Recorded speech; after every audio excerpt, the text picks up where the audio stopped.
جلسه دوم رو شروع میکنیم از جلسات مبحثی.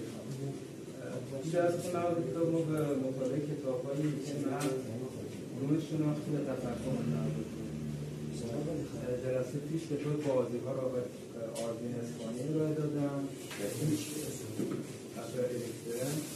و این جلسه رو کتاب کامپیوتیشن از تینکینگ تفکر محاسباتی نویسنده آقای کارمی و ارائه‌دهنده هم آقای حسام عبدی هستن که ایشون مهندس کامپیوتر هم و با این دید میخوام ارائه بدم. خیلی دوست دارم که جلسه تعاملی باشه، در حالی که جاهایی آقای عطاری یا من اینجا مداخله میکنیم یه جوری سعی میکنیم که بحث رو میان شما هم بیاریم. اگر احیانا نکته کامنتی نظری داشتی وسطش بفرمایید.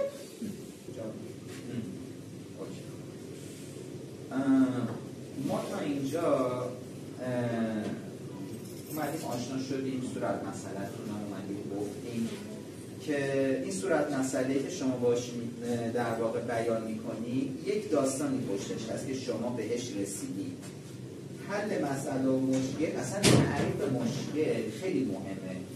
شما وقتی ندونید اصلا مشکل چی هست نمیتونید مثلا کار رو شروع کنید و هر کاری که شروع میشه اگه تعریف مسئله مشخص و درستی نباشه اون با شکست مواجه میشه.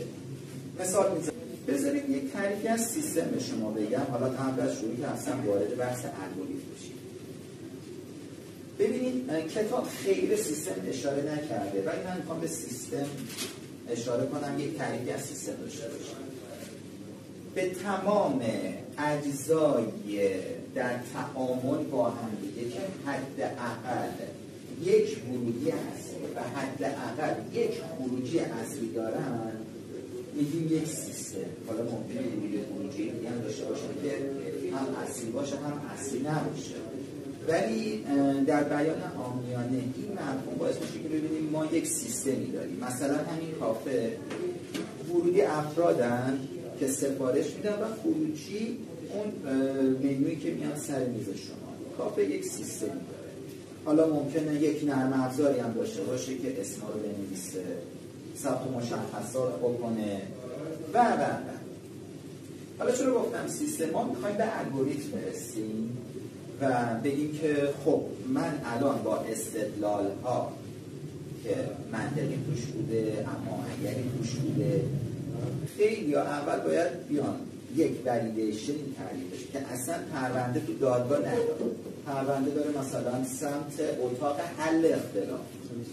خب اگه مثلا میتونیم بیایم اینجا یک اما اگری بذاریم از بین تمام پرونده هایی که ما روش حلقه میزنیم چک میکنیم میبینیم، خب تو این حلقه و تکرار چک کردن پرونده ها این اما اگر پرونده واقعا پیچیده نبود دیگه نمیره تو اون سه تا شاخه، میره تو شورای حل اختلاف که بار کاری کمتر بشه. این میشه بخشی از حل مسئله تو الگوریتم. یعنی ما داریم تو اون الگوریتم راهکارهای ارائه میدیم که در واقع این مشکل مثلا حالا نه قطعی ولی به صورت درصدی حل بشه. خب این در واقع این بخش مربوط پرابلم سالوینگ میشه دیگه. یعنی شما الگوریتم میدید، حالا میرسید کتاب اول در مورد ذهن هست، شناخت ذهن، شناخت باور و اینکه ما چجوری بتونیم افکارمون رو مدیریت کنیم، چجوری تست کنیم که به نتایج بهتری برسیم، به نتایج ملموسی برسیم. شاید یه جاهایی که مبحثی که امروز حسام جان زحمت کشیده بود و روش کار کرده بود یه جاهای تطابق و اشتراک باهاش پیدا بکنه و اینکه تاثیر باورها روی عرصه‌ها